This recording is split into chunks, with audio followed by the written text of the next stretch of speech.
Good morning guys. आज हम लोग पढ़ेंगे वुड का प्रयोग। एक लाइन में मैं बता दूं गाइस कि विल का पास्ट फॉर्म वुड होता है और वुड जो है एक मॉडल एक्सिलरी वर्ब है और वुड का एक प्रयोग नहीं है बल्कि अनेक यूजेज है और डिटेल में पढ़ने के लिए ये एक दिन में पॉसिबल नहीं है। इसलिए मैं आप लोग को आज 2 से 3 ही रूल बता पाऊंगा। पता है क्यों? क्योंकि हम लोग 2 in 1 स्टडी करते हैं, यानी कि आम के आम और गुठली के दाम, यानी कि हम लोग ग्रामर भी पढ़ते हैं और स्पोकन भी पढ़ते हैं। इसलिए डिटेल में पढ़ने के लिए आज मैं 2 से 3 ही रूल बता पाऊंगा। ओके, बाकी रूल जो है अगले दिन देखेंगे, यानी कि कल। 1 नंबर में हम लोग देखेंगे कि वुड का प्रयोग पास्ट टेंस में कैसे होता है। Okay guys. 2 नंबर में देखेंगे कि वुड का प्रयोग विश यानी कि इच्छा जाहिर करने के लिए, ख्वाहिश जाहिर करने के लिए, अपनी तमन्ना जाहिर करने के लिए कैसे होता है। ओके। और 3 नंबर में हम लोग देखेंगे गाइस कि पोलाइट रिक्वेस्ट के लिए वुड का प्रयोग कैसे करते हैं। ओके, यानी कि 1 नंबर में क्या हो गया, पास्ट टेंस में वुड का प्रयोग कैसे करेंगे। 2 नंबर में यानी कि विश यानी कि इच्छा जाहिर करने के लिए वुड का प्रयोग कैसे करते हैं और पोलाइट रिक्वेस्ट के लिए वुड का प्रयोग कैसे करते हैं। इन तीनों को हम लोग एकदम बारी बारी से और डिटेल में पढ़ेंगे। Okay guys. सबसे पहले हम लोग देखेंगे कि इन पास्ट टेंस मतलब पास्ट टेंस में हम लोग जो है वुड का प्रयोग कैसे करते हैं, यह समझने के लिए हमें नरेशन की तरफ चलना होगा। Okay guys. नरेशन 2 होते हैं, सबको पता है। एक बात और बता दूं, बच्चे कहते हैं कि नरेशन मतलब लोहे का चन्ना चबाना, लेकिन ऐसा बात नहीं है गाइस। आप मेरे साथ जुड़े रहिए। नरेशन बनाना बिल्कुल आसान है, चुटकी का खेल है। पता है क्यों? बशर्ते कि आपको टेंस की जानकारी होनी चाहिए और 5 सेंटेंसेस पर कमांड होना चाहिए। कौन कौन सेंटेंस? एक affirmative sentence, interrogative sentence, imperative sentence, optative sentence और एक्सक्लामेटरी सेंटेंस। अगर इन 5 सेंटेंसेस पर आपको कमांड हो तो डेफिनेटली 100% मैं विश्वास दिलाता हूं कि नरेशन बिल्कुल ईजी है, बिल्कुल आसान है। इसकी भी बारी आने वाली है, घबराइए नहीं। आज सिर्फ देखिए कि वुड का प्रयोग कैसे करते हैं पास्ट टेंस में। Okay guys. तो एक सेंटेंस में यहां लेना चाहूंगा, जैसे कहा जाए कि ही said to me I will go there। उसने मुझसे कहा कि मैं वहां जाऊंगा। इसमें 2 सेंटेंसेज है गाइस। एक पहला कि he said to me और दूसरा कि I will go there। पहले वाले सेंटेंस को हम लोग आरवी कहते हैं, यानी कि रिपोर्टिंग वर्ब, और दूसरे वाले को हम लोग कहते हैं आरएस, यानी कि रिपोर्टेड स्पीच। थोड़ा सा नरेशन भी जान लीजिए ताकि आपको लगे कि नरेशन आसान है या डिफिकल्ट है संजीव शिवानी के साथ में, यानी कि English plus by Sanjeev Shivani के ऐप पर। Okay guys. एक चीज याद रखिएगा, सेड टू को हम टोल्ड में बदलते हैं, लेकिन कब? जब सेंटेंस अफर्मेटिव सेंटेंस में हो। कौन? इधर वाला, यानी कि आरएस जो है अफर्मेटिव सेंटेंस में हो तो आरवी का सेड टू यानी कि टोल्ड में बदल जाता है। हर सेंटेंस में नहीं बदलता है, मैं इसका नियम होता है बताऊंगा। आज सिर्फ हम लोग पढ़ेंगे कि विल को पास्ट टेंस में वुड कैसे बदला जाता है, यानी कि वुड कैसे हो जाता है। अब ध्यान दीजिए, जब इसी वाक्य को हम इनडायरेक्ट में बदलेंगे तो क्या करेंगे? इधर का सेड टू को हम टोल्ड में बदल देंगे। तो कहेंगे कि ही टोल्ड मी, और या अफर्मेटिव सेंटेंस का नियम होता है कि कॉमा और इन्वर्टेड कॉमा को हटाकर डैट का प्रयोग करते हैं। तो यहां लिखेंगे डैट, यानी कि ही टोल्ड मी डैट। और फर्स्ट पर्सन, यानी कि फर्स्ट पर्सन जो है सब्जेक्ट के अनुसार बदलता है, तो ही के अनुसार आई जो है ही में बदल जाएगा, तो ही हो जाएगा। Okay guys. यहां क्या हो गया? ही।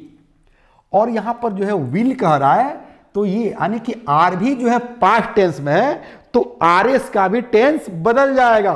यानी कि यहीं पर जो है विल जो है वुड में बदल जाता है, तो हो जाएगा वुड गो देयर। अब ध्यान दीजिए कि यहां पर यानी कि टोल्ड पास्ट टेंस है, क्योंकि V2 है, पास्ट टेंस में कर रहे कि ही टोल्ड मी, उसने मुझसे कहा, पास्ट टेंस हो गया। डेट की ही वुड गो देयर, वह वहां जाएगा, तो यहां पर जो है विल को वुड में चेंज कर दिया गया। और गाइस ये एक सेंटेंस था स्पीच का, यानी कि डायरेक्ट स्पीच का था, इनडायरेक्ट में बदला गया। ओके गाइस, एक और सेंटेंस में लेना चाहूंगा ताकि कंसेप्ट जो है और क्लियर हो जाए। जैसे कहा जाए कि राम सेड टू सीता, मतलब राम सीता से कहे, क्या कहे कि आई विल हेल्प यू, मैं तुम्हारी मदद करूंगा। तो इधर वाले वाक्य क्या हो गया गाइज, ये हो गया आर भी और ये हो गया आर एस, यानी कि ये हुआ आर एस और ये हुआ आर भी। अब इसको हम चेंज करके देखते हैं, यानी कि इनडायरेक्ट बनाते हैं, तो कहेंगे राम और सेड टू को टोल्ड में बदल देंगे। Ram told Sita, comma inverted comma को हटाकर डैट लिख देंगे। उसके बाद आई है तो आई बदल जाएगा किसके अनुसार, सब्जेक्ट के अनुसार, तो ही हो जाएगा। राम है तो क्या हो जाएगा, ही हो जाएगा। अगर वहां सीता रहता तो सी हो जाता, क्योंकि ये मेल है इसलिए यहां पर ही हो गया। अब क्वेश्चन उठता है कि अब क्या करेंगे विल को, तो यहीं पर विल को वुड में बदल देंगे, यानी कि पास्ट फॉर्म में चला जाएगा। ओके, तो कहेंगे वुड और हेल्प। उसके बाद यहां सेकेंड पर्सन यू है, तो सेकेंड पर्सन जो है ऑब्जेक्ट के अनुसार बदलता है, यानी कि आरवी के ऑब्जेक्ट, तो यहां पर क्या है, सीता है, तो यहां पर क्या हो जाएगा, हार हो जाएगा। ओके गाइस, मैं नरेशन पढ़ा नहीं रहा हूं गाइस, लेकिन सोचा कि थोड़ा सा नरेशन का भी आपको ज्ञान कराऊं, ताकि आपको लगे कि narration is very easy chapter, बशर्ते कि आप इंग्लिश प्लस से जुड़े हो और संजीव शिवानी से जुड़े हो। ओके गाइस, तो यहां पर जो है क्या हुआ, वुड हो गया will.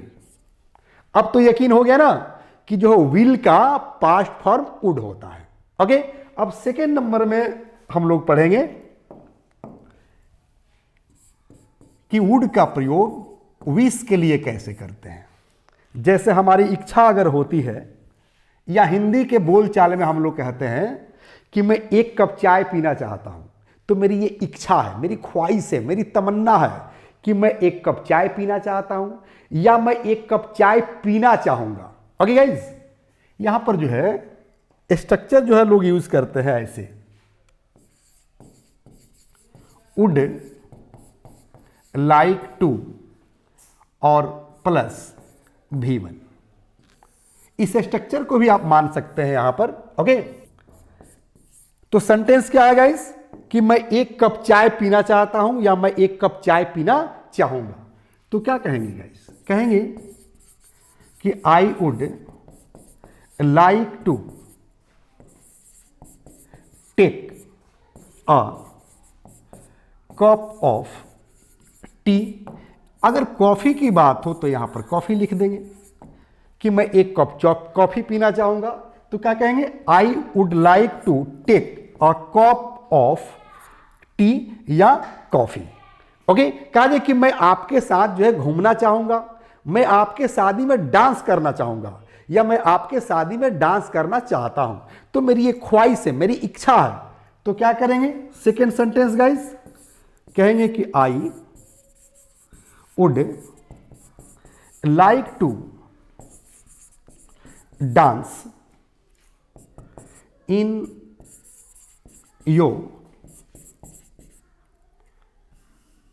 Your marriage party. Marriage party.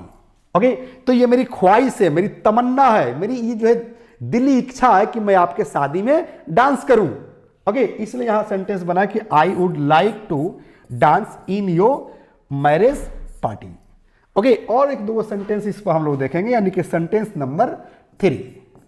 जैसे कहा जाए कि मैं आपके साथ जो है दिल्ली घूमना चाहूंगा, या मैं आपके साथ दिल्ली घूमना चाहता हूं, मैं आपके साथ कश्मीर घूमना चाहता हूं, या मैं आपके साथ कश्मीर घूमना चाहूंगा।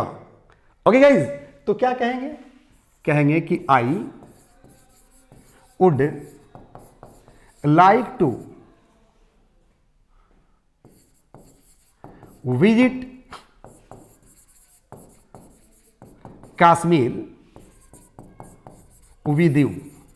आपके साथ मेरी इच्छा है, तमन्ना है, ख्वाहिश है, इसलिए मैंने लगाया वुड। चूंकि यहां से वुड से क्या जाहिर होता है? इच्छा की, तमन्ना की, ख्वाहिश की। ओके, एक सेंटेंस और इस पर हम लोग देखेंगे। जैसे कहा जाए कि मैं ऐश्वर्या राय के साथ डांस करना चाहता हूं, या मैं ऐश्वर्या राय के साथ डांस करना चाहूंगा, मैं आलिया भट्ट के साथ डांस करना चाहूंगा, या मैं आलिया भट्ट के साथ डांस करना चाहता हूं। दोनों का एक ही अंग्रेजी होगा, क्योंकि दोनों जो है ख्वाहिश व्यक्त कर रहा है, इच्छा व्यक्त कर रहा है। ओके, तो क्या कहेंगे गाइस? कहेंगे कि I would like to dance with, अब डॉट डॉट लिख दीजिए यार, जिसके साथ आपका ख्वाहिश है। ठीक है ना? कहिए कि I would like to dance with Aishwarya, I would like to dance with Alia Bhatt, I would like to dance with Sara Ali, I would like to dance with Tiger Shroff. क्योंकि जिसके साथ आपका ख्वाहिश हो, दिल्ली इच्छा हो, उसका नाम वहां पर भर दीजिए। उससे कुछ नहीं लेना देना है, मुझे सिर्फ लेना है यहां वुड से। ओके, वुड जो है जाहिर करता है इच्छा, ख्वाहिश, तमन्ना। ओके गाइज, अब 3 नंबर में हम बताए थे आप लोगों को पोलाइट रिक्वेस्ट। क्या बताए थे गाइज? पोलाइट रिक्वेस्ट, यानी कि पोलाइट रिक्वेस्ट के लिए जो है हम वुड का प्रयोग करते हैं। जैसे ध्यान दीजिएगा, सेंटेंस दिया रहा है, जैसे कहेंगे would you help me please. करे कि would you help me please, मतलब क्या आप मेरी मदद करेंगे? क्या आप मेरी मदद करना चाहेंगे? तो ये मैं पोलाइट रिक्वेस्ट में कर रहा हूं, यानी कि मैं उससे रिक्वेस्ट कर रहा हूं। जैसे कहेंगे कि would you please talk to me in English.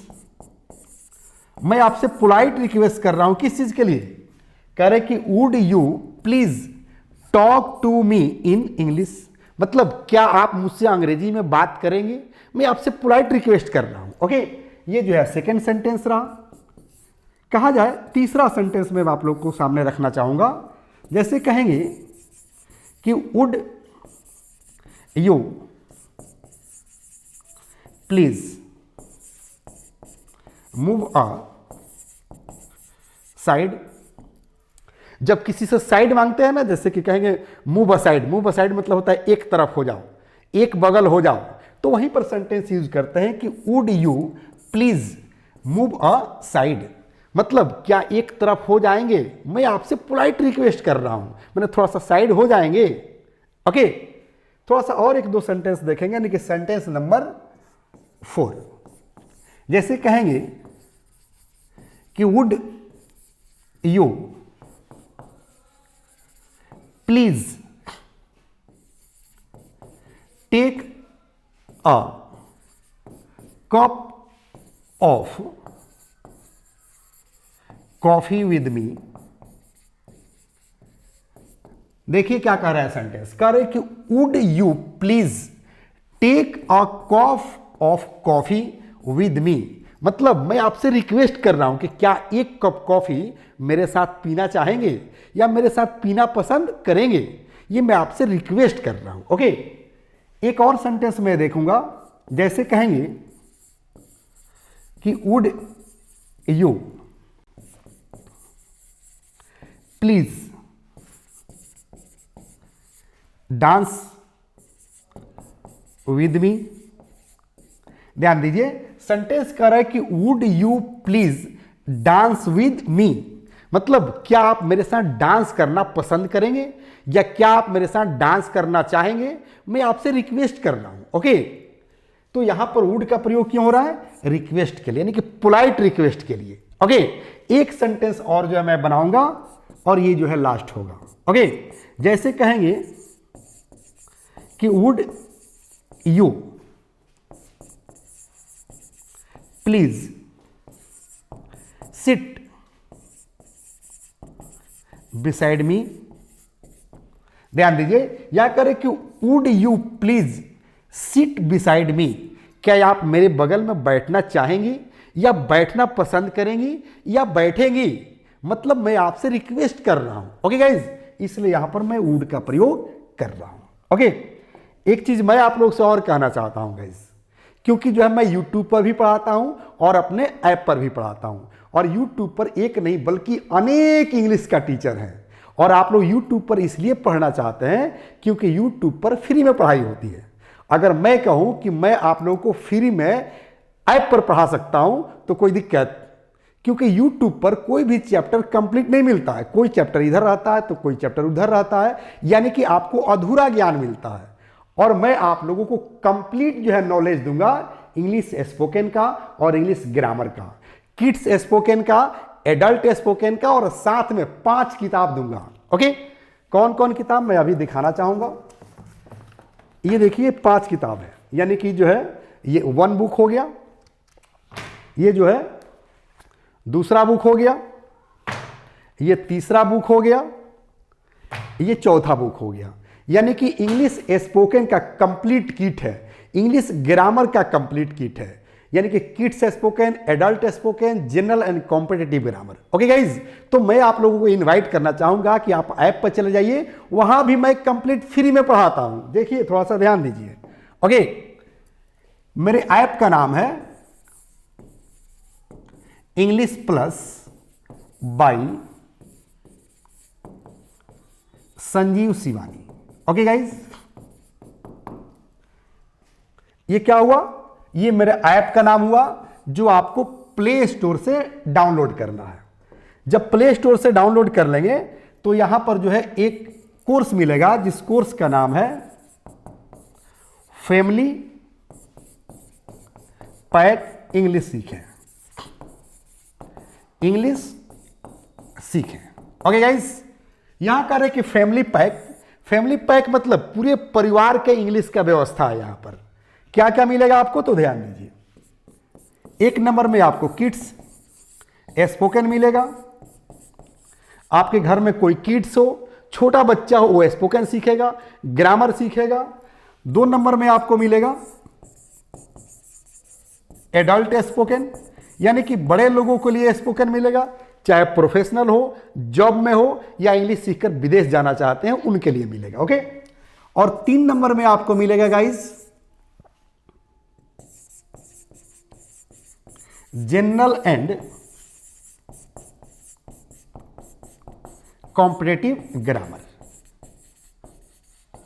यानी कि जनरल ग्रामर उसके लिए जो मैट्रिक इंटर ग्रेजुएशन की तैयारी करता है, एग्जाम देता है, और कॉम्पिटिटिव ग्रामर उसके लिए जो रेलवे, एसएससी, बैंकिंग, एनडीए की तैयारी करता है, उसके लिए कॉम्पिटिटिव ग्रामर मिलेगा। ओके, और 4 नंबर में गाइज मिलेगा आपको 5 ई बुक्स, यानी कि 5 ई किताबें मिलेगा, इलेक्ट्रॉनिक बुक मिलेगा, जो मैं आप लोग को अभी दिखा रहा था, फिर एक बार दिखाना चाहूंगा। ओके, कौन कौन सी किताब है गाइज, तो ध्यान दीजिएगा। पहला ये किताब है, ध्यान दीजिएगा, देखिए इसमें 6 in 1 लिखा होगा। ओके, फर्स्ट यानी कि वॉल्यूम 1। उसके बाद जो है आपको 2 नंबर में मिलेगा ये किताब, जो आपको स्पोकन और ग्रामर दोनों को कवर करता है, और 3 नंबर में मिलेगा आपको जो स्पोकन ग्रामर दोनों को कवर करता है, और 5 नंबर में मिलेगा आपको वॉल्यूम 5, जो आपको अखबार पढ़ना सिखाता है, अखबार का हेडलाइंस निकालना सिखाता है, और क्लासिफाइड उसमें वर्ड्स भी दिया गया, यानी कि कंप्लीट स्पोकन और ग्रामर का ये किट है। और 6ठी किताब भी उसमें आने वाली है, घबराइए नहीं। ओके, अब क्वेश्चन उठता है कि सर इतना कोर्स आप दे रहे हैं, यानी कि kids spoken, adult spoken, general and competitive grammar और 5 ई बुक्स, ये कितने दिनों का जो है कोर्स है और क्या इसका चार्जेज है? ओके गाइज, तो ध्यान दीजिएगा, ये कोर्स है फॉर 1 ईयर, यानी कि 1 साल का कोर्स है। और 1 साल के कोर्स में के लिए आपका लगता है 9,999 रुपया। ये उसके लिए है जो कैपेबल है, जो दे सकता है। ये एक्चुअल प्राइस है, एक्चुअल चार्ज है। ओके, बट हमेशा ऑफर निकलते रहता है, तो ऑफर में मिलता है 999 में। ओके, बट जो हमारे समाज के गरीब भाई हैं, चाहे किसान भाई हो या मजदूर भाई हो, दुकानदार भाई हो, रिक्शा चलाने वाले, ठेला चलाने वाले, या रोड साइड में जो मेरे भाई दोस्त हैं जो भुजा बेचते हैं, गोलगप्पे बेचते हैं, या अपना जो है रोजी रोटी चलाते हैं, उनके बच्चे कैसे इंग्लिश बोलेंगे, उनका ख्वाब कैसे पूरा होगा, उनका सपना कैसे पूरा होगा। तो उनके लिए कोर्स ये मिलता है आपको सिर्फ 99 रुपये में। ओके, इसके लिए करना क्या होगा तो ध्यान दीजिएगा, जहां पर कोर्स परचेज कीजिएगा उसके जस्ट ऊपर एक कूपन दिया है मैंने, BPL ओनली। ये कूपन का नाम है। इस कूपन को जब क्लिक कर दीजिएगा तो आपको ये 9,999 का कोर्स हो जाएगा सिर्फ और सिर्फ 99 रुपया में। ओके गाइज, अब तो यकीन हो गया ना कि इतना सारा course, grammar A to Z मिलेगा, स्पोकन A to Z मिलेगा, 5 किताब मिलेगा, kids spoken, adult spoken, general grammar, competitive grammar, सब चीज मिलेगा। कितना में? सिर्फ और सिर्फ 99 रुपया में। इस कूपन को यूज करो और 99 रुपया में ले लो। इसलिए मैं चाहूंगा गाइस कि आप लोग जो है YouTube को टाटा बोल दीजिए, बाय बाय बोल दीजिए और ऐप पर चले आइए। ओके गाइस, घड़ी इशारा कर रही है, कल मैं फिर मिलूंगा इसी क्लास में इसी वक्त। तब तक लूंगा एक छोटा सा break. Thank you, have nice day.